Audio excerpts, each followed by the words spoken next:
I told you, Jagiellonia weren't going to be easy. Penalty to Rangers. After the disappointment of drawing with Dundee United, I expected Rangers to show a reaction in Europe, more fight, more urgency, more determination.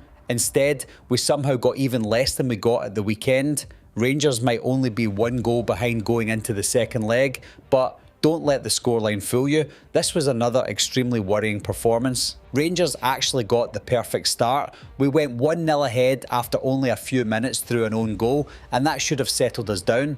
You're away from home in Europe, you've got an early advantage, and now you've got something to protect and build upon. Instead, the lead lasted less than 10 minutes. Once again, Rangers couldn't control the match, couldn't manage the important moments, and couldn't build any momentum from taking the lead.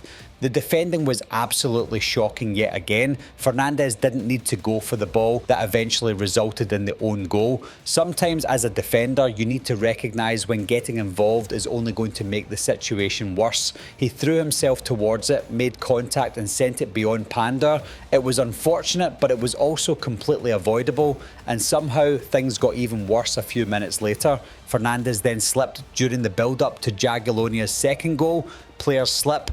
That happens. I'm not going to criticise someone simply for losing their footing.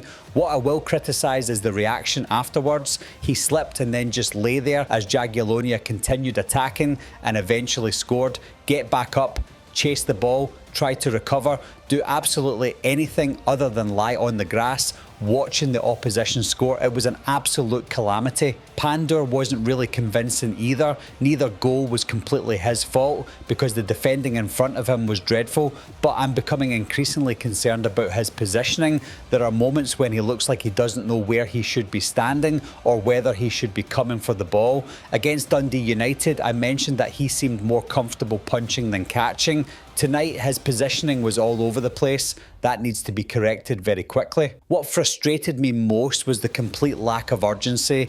Rangers went behind early in the match, but you wouldn't have known it from the way we moved the ball. It was that same sideways passing game that does my nut in. Pass it across the defence, pass it into midfield, pass it backwards again. There was no intensity, no bravery, and very little attempt to properly attack Jagiellonia. We played as though we had all night to find an equaliser. Aasgaard was excellent against Dundee United, but he was well off it tonight. He struggled to influence the match and couldn't find the same dangerous areas that he found at the weekend.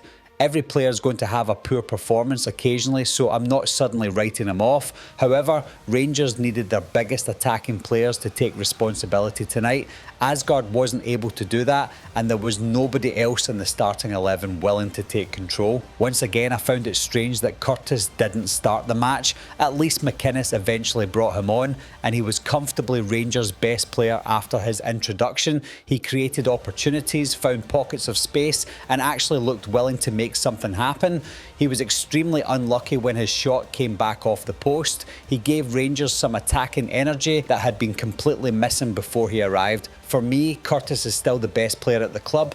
I'm sorry, but Diomande shouldn't be playing for Rangers. His greatest asset appears to be falling over, staying down and wasting time. The problem is that he does it when Rangers aren't even winning.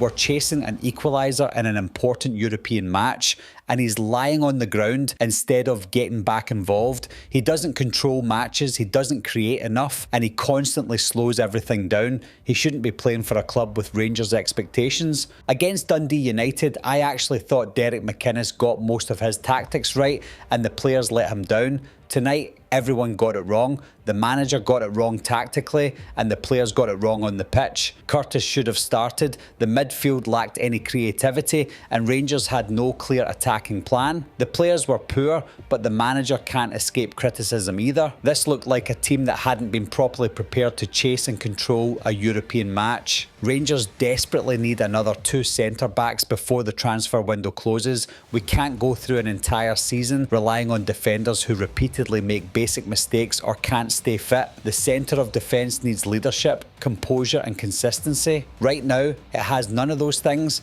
Unless Rangers bring in more defensive quality before the window shuts, we're not winning anything this season. It really is as straightforward as that. There were plenty of negatives tonight, but I'm struggling to find many positives. Curtis changed the match when he came on, and Rangers are still only 1 goal behind with the second leg at Ibrox. That's about it. The result can still be overturned, but the performance needs to improve dramatically. We can't keep producing lifeless performances and comforting ourselves by saying the tie isn't over. Eventually, these mistakes and poor performances are going to put something beyond recovery. Rangers can still turn this around at Ibrox, but tonight's performance simply wasn't acceptable. The defending was disastrous, the midfield offered very little, and there was absolutely no urgency until Curtis entered the match. McInnes and the players both need to take responsibility. Let me know what you thought of the performance. Can Rangers recover in the second leg? And how many new defenders do you think we need before the transfer window closes?